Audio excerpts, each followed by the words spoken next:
आप सभी का स्वागत है एक बार फिर हमारे चैनल पे। तो आज हम कक्षा 11 की हिस्ट्री का चौथा चैप्टर पढ़ने जा रहे हैं और इस चैप्टर का नाम है इस्लाम का उदय और विस्तार। तो इसका जो कालक्रम था, जिस काल में इस्लाम धर्म का प्रचार प्रसार हुआ, वो था 570 ईस्वी से लेके 1200 ईस्वी तक। इस काल में इस्लाम धर्म खूब फला फूला और काफ़ी जगह ये जो धर्म था ये फैल गया। तो हम शुरू करेंगे कि किस तरीके से इस्लाम का उदय हुआ, इस्लाम के उदय के क्या कारण थे और कैसे इस्लाम का उदय हुआ।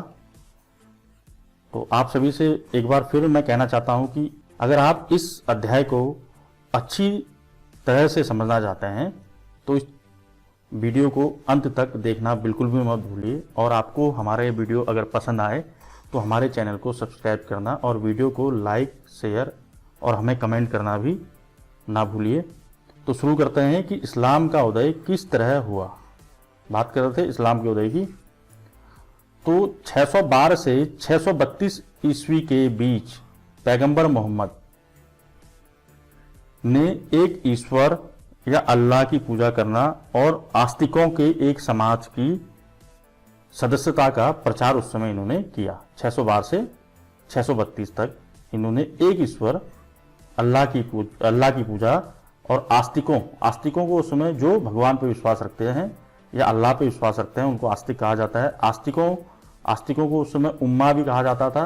उसके एक समाज की सदस्यता का प्रचार किया और इस सदस्यता का जो मूल धर्म था वो धर्म था इस्लाम धर्म। पैगंबर मोहम्मद साहब एक सौदागर थे। भाषा की दृष्टि से या संस्कृति की दृष्टि से ये अरबी मूल के थे और छठी शताब्दी में जो अधिकांश जो संस्कृति थी वो अरब संस्कृति, अरब प्रायद्वीप और दक्षिणी सीरिया, मेसोपोटामिया जैसे क्षेत्रों में ये जो संस्कृति थी, अरब संस्कृति, ये फल और फूल रही थी। दक्षिणी सीरिया, मेसोपोटामिया, ये संस्कृति फल और फूल रही थी। उस समय जो अरबी लोग थे काफ़ी अलग अलग छोटे छोटे कबीलों में बटे हुए थे। उन सबको जो एकत्र किया और इस्लाम धर्म की स्थापना की, वो करने वाले थे पैगंबर मोहम्मद। तो छोटे छोटे कबीलों में बटे हुए थे और प्रत्येक कबीले का एक शेख होता था और ये शेख पारिवारिक संबंधों के आधार पर या अपनी बुद्धि के आधार पर या व्यक्तिगत साहस के आधार पर या उदारता, तो शेख के 3 जो गुण थे, एक तो था पारिवारिक संबंध कैसे थे इसके, दूसरा उसकी बुद्धिमत्ता, तीसरा उसका व्यक्तिगत साहस। तो इससे कोई भी व्यक्ति किसी कबीले का शेख बन सकता था। एक शब्द और है उदारता। तो ये चार जो गुण थे ये किसी शेख के उस समय होते थे। संबंध होगा, पारिवारिक संबंध उसके अच्छे होंगे, बुद्धिमत्ता, उसके अंदर बुद्धि होगी, व्यक्तिगत साहस होगा और उसका एक गुण उदारता। इसको मुरव्वा भी उस समय कहा जाता था, उदारता। आस्तिकों को उम्मा, उदारता को मुरव्वा कहा जाता था। उसके आधार पर ये जो कबीले वाले थे अपने शेख को इन 4 गुणों के आधार पर चुनते थे। और जो प्रत्येक कबीले थे उस समय अलग अलग कबीले थे, मैंने आपको बताया, ये इन कबीलों के अपने स्वयं के अलग अलग देवी देवता थे और जो बुतों को पूजा करते थे। बुत मतलब पत्थरों के कोई बुत होंगे, उनको पूजा करते थे। बुत को इन्होंने इस्लाम में सनम भी कहा जाता है। बुतों या सनम को देवालयों में पूजते थे। जो देवालय थे, वहाँ मंदिर थे, जो देवालयों में ये पूजते थे बुतों या सनम को। और जो बहुत सारे जो अन्य और अरबी कबीले थे, ये जितने भी कबीले थे, यहाँ जो संस्कृति थी वो अरबी थी। और ये अरबी कबीले जो थे खानाबदोश थे। खानाबदोश का मतलब आप समझते होंगे, एक स्थान से दूसरे स्थान पर ये लोग घूमते रहते थे। तो खानाबदोश ये लोग थे। इनकी जो जाति थी उस जाति को बद्दू या इन लोगों को बद्दू या बेदुइन भी कहते थे। इतना आप समझ गए होंगे। इससे आगे का जो वीडियो है वो हम आपको आपकी किताब का जो चैप्टर है उसकी अभी PDF आपके सामने लेकर आएंगे, वहाँ पर आपको हम समझाएंगे। और आप ध्यान से इस वीडियो को देखिए और काफ़ी इजी है और आप लोगों को ये समझ में आ जाएगा। तो आपकी स्क्रीन में किताब का ये जो पेज है ओपन हो चुका है। तो मैंने आपको बताया कि जो अरबी कबीले थे, अरबी कबीले और खाना बदोश जो एक स्थान से दूसरे स्थान में जाते रहते थे, उनको बद्दू या बेदुइन होते थे, ये भी कहा जाता था। उनकी जो जाति थी उनको बद्दू या बेदुइन कहा जाता था। ये लोग खाना बदोश अपने खाद्य पदार्थों के लिए और अपने ऊँटों के लिए चारे की तलाश में रेगिस्तान से सूखे क्षेत्रों से हरे भरे क्षेत्रों, जो हरे भरे क्षेत्र है उनको उस समय नखलिस्तान की ओर जाते थे।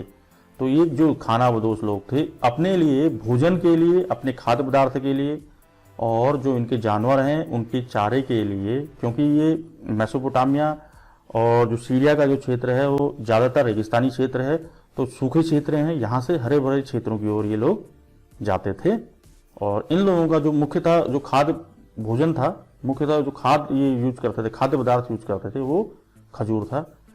और जब ये हरे भरे क्षेत्रों में गए तो कुछ लोग जब हरे भरे क्षेत्रों के आसपास जो शहर थे वहां गए तो वहीं बस गए और वहां व्यापार और खेती का काम करने लग गए।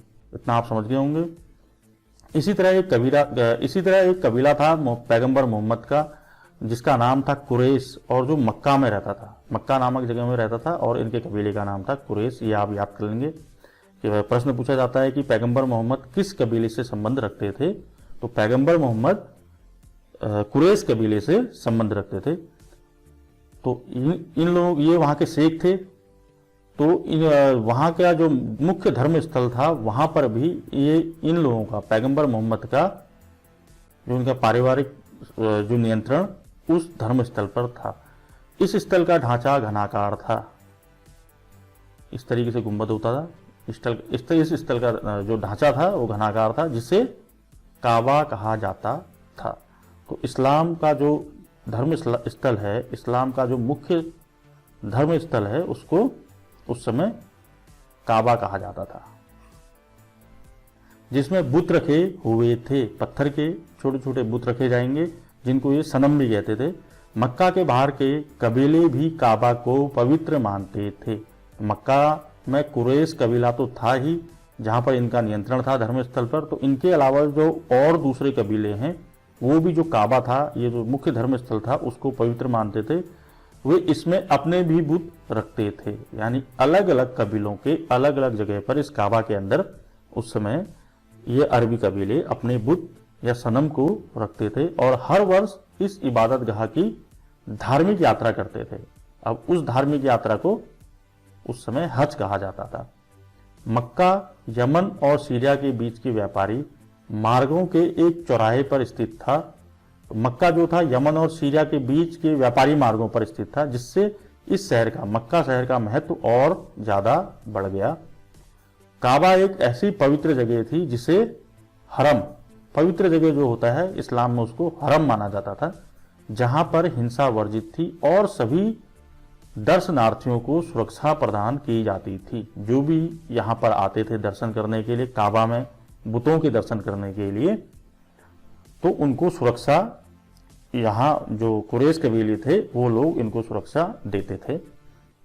तीर्थ यात्रा और व्यापार ने खाना बदोश और बसे हुए कबीलों को एक दूसरे के साथ बातचीत, विश्वासों और रीति रिवाजों को आपस में बांटने का मौका दिया। अब इसको आप ऐसे समझिए कि प्रत्येक कबीले के लोग मक्का पे आ रहे हैं, तो मक्का के जो वासी हैं वो उन कबीलों वासियों, दूसरे कबीले वासियों से बात करेंगे, जिससे उनके बीच आपस में बातचीत होने लगी तो विश्वास इनके बीच में बढ़ा, तो अपने अपने जो रीति रिवाज थे इन्होंने आपस में बांटे। हालांकि बहुदेववादी अरबों को अल्लाह कहने वाले परमात्मा की धारणा स्पष्ट सी ही जानकारी थी। तो जो अरबी लोग थे ये बहुदेववादी थे, बहुत सारे देवताओं को मानते थे। अरब के जो वासी थे तो एक अल्लाह, लेकिन इस्लाम केवल एक अल्लाह को मानता है, तो एक अल्लाह की जो धारणा थी उसके बारे में इनको अधिक जानकारी नहीं थी, स्पष्ट सी इनको जानकारी थी, क्योंकि इससे पहले अरब में यहूदी और ईसाई कबीलों का प्रभाव था, क्योंकि अब मैं 3 महाद्वीपों में फैले साम्राज्य में हमने देखा कि रोमन साम्राज्य का, यहूदियों का वहां और ईसाइयों का वहां शासन था। तो इन अरब वासियों पर इन धर्म के लोगों का जिसके कारण प्रभाव हुआ, लेकिन मूर्ति और इबादत गाहों के साथ उनका लगाव सीधा और मजबूत था। तो शुरू से ही ये अरबी लोग मूर्ति पूजा करते थे और इबादत किया करते थे। आगे बढ़ते हैं। तो सन 612 ईस्वी में पैगंबर मोहम्मद ने अपने आप को खुदा का संदेशवाहक या सौदागर, रसूल घोषित कर दिया, जिन्हें यह प्रचार करने का आदेश दे दिया कि केवल अल्लाह की ही इबादत यानी आराधना की जानी चाहिए। तो अरबी लोग पहले बहुदेववादी थे। जब 612 में पैगंबर मोहम्मद साहब ने अपने आप को खुदा का संदेशवाहक घोषित किया, तो उस समय उन्होंने यह आदेश दे दिया कि केवल अल्लाह की ही इबादत की जानी चाहिए, और उन्होंने इबादत की कुछ विधियां बताई जो बहुत सरल थी। तो वो जो विधियां हैं वो आपको बताते हैं। जैसा कि आपकी किताब में लिखा है कि दैनिक प्रार्थना, जिसे सलात कहते थे, प्रत्येक दिन व्यक्ति इबादत करेगा, प्रार्थना करेगा। और नैतिक सिद्धांत के अंदर आ जाए खैरात बांटना, जरूरतमंदों को दान देना, चोरी ना करना। पहली थी दैनिक प्रार्थना, सलात, रोज इबादत करेगा और खैरात बांटेगा, लोगों को दान देगा और चोरी नहीं करेगा। पैगंबर मोहम्मद ने बताया कि उन्हें आस्तिकों को उस समय उम्मा कहते थे कि ऐसे समाज की स्थापना करनी है जो सामान्य धार्मिक विश्वासों के जरिए आपस में जुड़े हों। इस समाज के लोग ईश्वर के सामने अन्य धार्मिक समुदाय के समक्ष धर्म के अस्तित्व में अपना विश्वास प्रकट करते थे।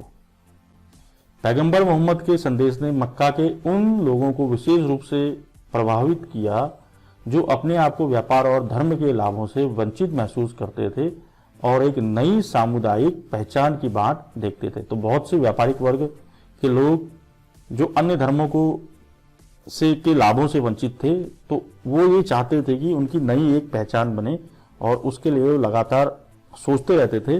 तो जब पैगंबर मोहम्मद साहब ने इस्लाम की बात की, तो इन लोगों ने इस्लाम को, जो अपनी पहचान थी, आसानी से अपना लिया था।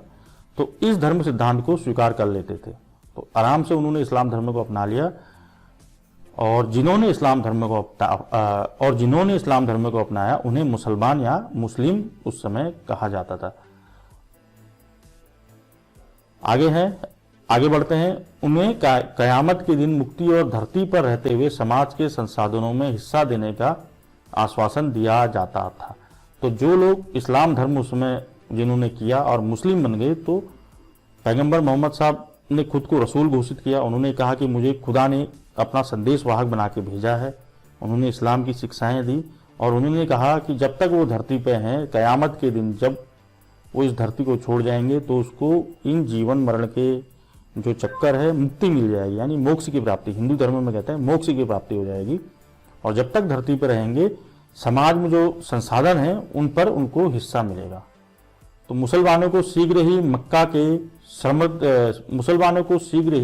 के समृद्ध लोगों के भारी विरोध का सामना करना पड़ा। तो कुछ लोगों ने मुस्लिम धर्म अपना लिया, लेकिन कुछ लोगों ने इस धर्म का विरोध किया, जो धनी लोग थे, जो समृद्ध थे। और क्योंकि ये लोग ज्यादातर अरबी लोग थे और ये अरबी लोग बहुदेववादी थे, बहुत सारे देवी देवताओं को मानते थे, तो उन्होंने अपने देवी देवताओं को ठुकराया जाना बुरा लगा, जिस कारण से उन्होंने इस्लाम का उस समय विरोध किया। यहां पर लिखा भी है कि नए धर्म मक्का की प्रतिष्ठा और समृद्धि के लिए खतरा समझा, यानी इस्लाम को उन्होंने मक्का की प्रतिष्ठा और समृद्धि के लिए खतरा समझा। तो सन 612 में खुद को संदेशवाहक घोषित किया था मोहम्मद साहब ने, और सन 622 ठीक 10 साल बाद पैगंबर मोहम्मद को अपने अनुयायी के साथ मदीना कूच कराने के लिए मजबूर होना पड़ा। मजबूर इसलिए हुए पैगंबर मोहम्मद साहब क्योंकि मक्का में जो धनी लोग थे, प्रतिष्ठित लोग थे, वो इनका विरोध करने लगे, जिससे मजबूर होकर मोहम्मद साहब मक्का से मदीना चले गए। तो इस्लाम में पैगंबर साहब की इस यात्रा को हिजरा कहा जाता है। बहुत ही महत्वपूर्ण है कि ये प्रश्न भी आता है कि हिजरा किसे कहा जाता है। तो पैगंबर मोहम्मद साहब का मक्का से मदीना जाना हिजरा कहलाता है। और इसी हिजरा के कारण मुस्लिम कैलेंडर यानी हिजरी सन की शुरुआत हुई। अब हिजरी सन की शुरुआत क्यों हुई, आपसे ये प्रश्न पूछा जाता है। तो इसकी शुरुआत इसलिए हुई क्योंकि जब पैगंबर मोहम्मद साहब ने मक्का से मदीना की यात्रा की तो उसे हिजरा कहा जाता है, और इसी वर्ष से हिजरी कैलेंडर या मुस्लिम कैलेंडर या हिजरी सन की शुरुआत हुई। तो आज हमने थोड़ा सा अरब में जो इस्लाम का उदय था वो किस प्रकार हुआ इसके बारे में पढ़ा। आशा करता हूँ आपको ये वीडियो समझ में आया होगा। अगर कोई भी आपको परेशानी है तो आप हमें नीचे कमेंट सेक्शन में कमेंट करिए, तो हम उसका जो परेशानी है आपकी उसको आप दूर करने की कोशिश करेंगे। तो आने वाले वीडियो में हम हिजरी सन के बारे में पढ़ेंगे कि हिजरी सन क्या होता है। बाकी आप ये जो हिजरा के बारे में है, मक्का से मदीना जाने की यात्रा, इसको आप अपनी कॉपी में नोट कर लीजिए। दूसरा, जो इस्लाम में जो इन्होंने अल्लाह की इबादत के नियम बता रखे हैं, ये नियम भी बहुत पूछे जाते हैं अक्सर आपकी परीक्षा में, तो इसको भी आप लोग नोट कर लीजिए। तो मिलते हैं अपने अगले वीडियो में। धन्यवाद।